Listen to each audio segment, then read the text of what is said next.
Good morning. I got a question for you. So, the question is, what is better than perfect? What is better than perfection, or being complete, or being whole? People think they can reinvent the wheel. The truth is, we've all been lied to. We are not evolving. We are gradually getting worse and worse. Evolution is an illusion promoted by the enemy. He tricked Adam and Eve in the garden, saying that their eyes would be opened and that they would become like gods, knowing both good and evil. In the book of Judges, it says that every man did that which was right in his own eyes. In Proverbs, it says that there is a way that seems right to a man, but the ways thereof lead to death. The Messiah came to give us life and life more abundantly, but man keeps following the enemy's lies that lead to death and destruction.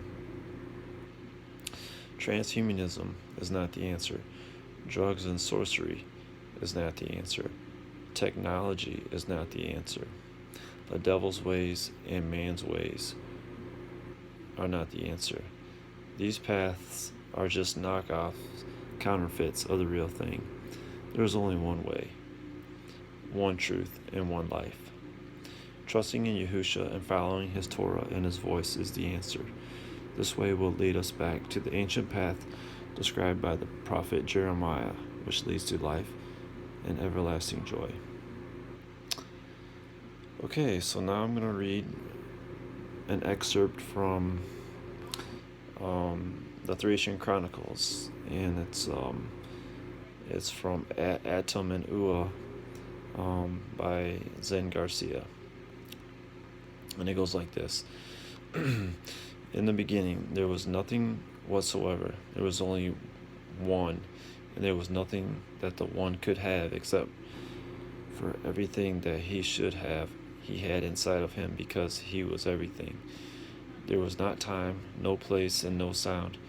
There was not a single ray. There was nothing but the one, and the one did not even have a name because nobody ever called him by his name, since there was nobody who could call him by his name, and there was no language in which he could ever be called, neither the sound in which his name could be called upon, nor was there an image with which he could appear.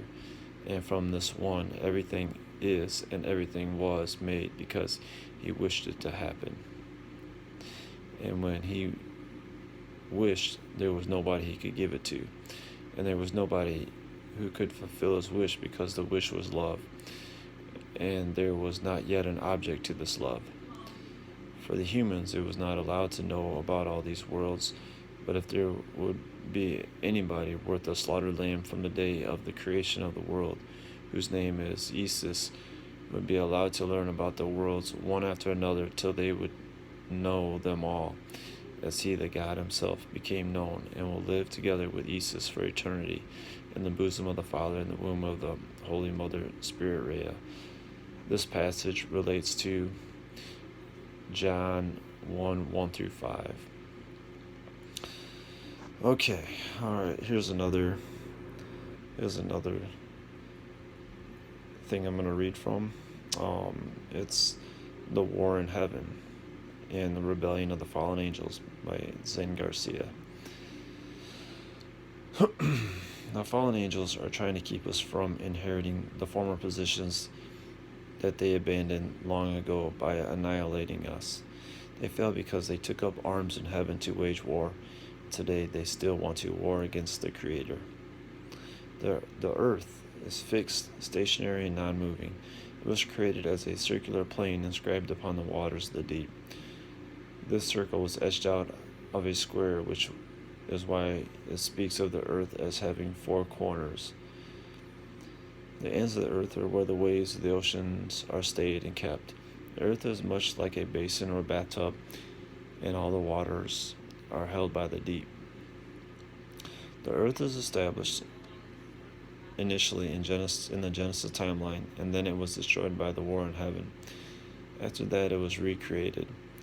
On the third day, the firmament was put in place and fitted to the earth. The dry lands ended up being elevated above the sea level, above the waters of the deep.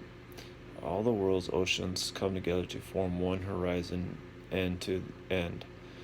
The sun, moon, and stars are created on the fourth day and hold tabernacle and run a circuit in the sky.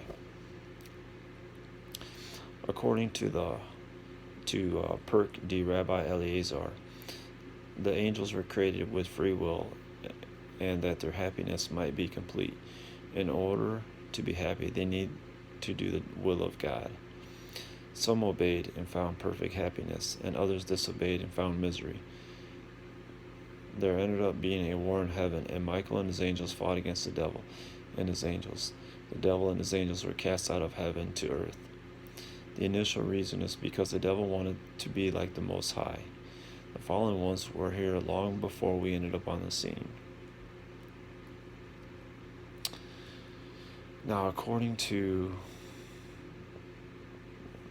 Michael in the Song of Triumph, it says, "Nothing is above that which is supreme. Nothing is better than that which is perfect. Nothing is worthy besides him whom he has made worthy. He must be loved above all things and adored as the eternal King." According to the book of Enoch, Satan and his hosts were cast out of heaven on the second day of creation. It was because of the war in heaven that led to the destruction of the earth. So what we need to do is trace it back. To many, all of this may be new to us. We need to pray for discernment because we've been lied to for a very long time. Maybe you are awake. Either way, we need to start tracing things back to the source to find the true answers. It can be very difficult and time-consuming, but very rewarding in the end. The journey may very well lead you back to the Garden of Eden and New Jerusalem, back to the Creator himself. Don't just take my word for it. The answers are there for those with eyes to see and with ears to hear. Are you open-minded? Is your heart ready for whatever it takes? This journey is not for the double-minded or the faint of heart. There are some serious struggles and tests involved.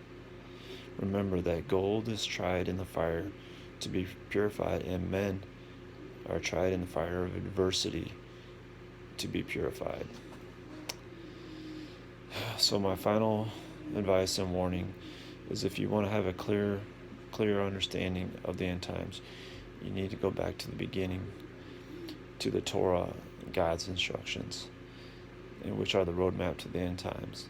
The world is a stage, and we need to prepare right now for what side of eternity we will be on. According to Deuteronomy and Revelations, we are not to add to or take away from the word of the Most High. These are his perfect instructions for living a clean and righteous and everlasting and joyful life. Have a good day.